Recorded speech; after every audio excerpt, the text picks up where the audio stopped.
বাংলাদেশের নারীদের এই সাহসিকতা আমাদেরকে সাহস যোগায়, অনুপ্রেরণা যোগায়। আমাদের জনসংখ্যার ৫১% নারী। অনেকেই ধর্মকে ব্যবহার করে, ধর্মের আবেগকে ব্যবহার করে নানাভাবে নারীদেরকে নিচু করে দেখানোর। আজকে এলজিইডির যে বিভিন্ন উন্নয়ন কার্যক্রমের সাথে নারীদের অংশগ্রহণ এবং নারীদেরকে অন্তর্ভুক্ত করা, তাদেরকে কাজ করার, সামনে আসার, স্বাবলম্বী হওয়ার সুযোগ করে দেওয়ার জন্য এলজিইডিকে ধন্যবাদ। এবং একই সাথে আগামী সময়ে এলজিইডির সকল কার্যক্রমে প্রান্তিক পর্যায়ের নারীদের এই সুযোগ করে দেওয়ার সংখ্যা বা পরিমাণ আরও বৃদ্ধি করার জন্য আমি আহ্বান জানাবো।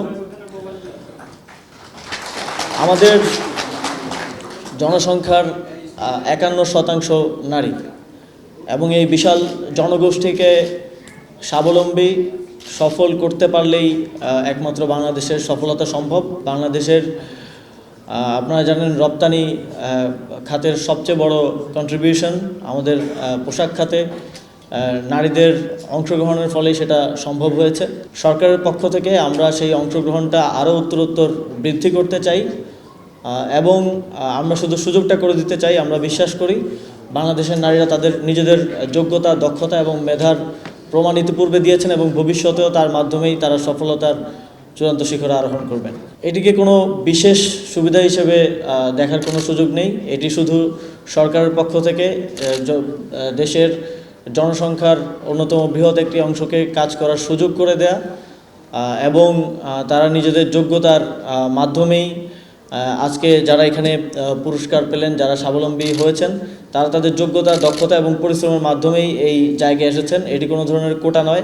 আমরা দেখেছি যখন কোটা আন্দোলন হয়েছে তখন নারীরা এগিয়ে এসে বলেছেন যে আমাদের কোটার প্রয়োজন নেই, আমরা সমতা চাই এবং সেখানে প্রতিযোগিতা করে নিজেদের জায়গাটা অর্জন করে নিতে চাই।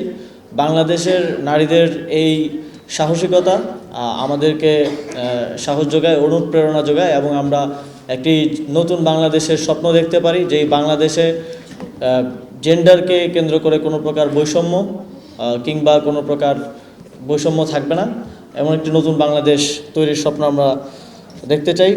সাম্প্রতিক সময়ে আমরা লক্ষ্য করছি যে জুলাই গণঅভ্যুত্থান পরবর্তী সময়ে আইনশৃঙ্খলা যেই পরিস্থিতি, তার কারণে বিভিন্ন মহল বিভিন্ন ধরনের সুযোগ নেওয়ার চেষ্টা করছে এবং অনেকেই ধর্মকে ব্যবহার করে, ধর্মের আবেগকে ব্যবহার করে নানাভাবে নারীদেরকে নিচু করে দেখানোর এবং হ্যারাসমেন্ট করার মতো ঘটনা ইতিপূর্বে ঘটেছে। আমরা স্পষ্টভাবে বলে দিতে চাই আমাদের ধর্ম এই বিষয়টাকে অ্যালাউ করে না। আমাদের ধর্ম আমাদের নারীদেরকে সর্বোচ্চ সম্মানের জায়গায় রাখার স্বীকৃতিটা দিয়েছে। যারা এই ধরনের কার্যক্রমের সাথে যুক্ত হয়েছে কিংবা হচ্ছে তাদেরকে আমরা সতর্ক করে দিতে চাই, সরকার এক্ষেত্রে কোনো প্রকার ছাড় দেবে না এবং সামনের দিনগুলোতে এই ধরনের ঘটনা ঘটানোর কেউ চেষ্টা করলে আমাদের নারীদের নিরাপত্তা বিঘ্নিত করার কোনো প্রকার ষড়যন্ত্র কিংবা চেষ্টা যে কোনো মহল থেকে হলে সেটাকে কঠোর হস্তে দমন করা হবে।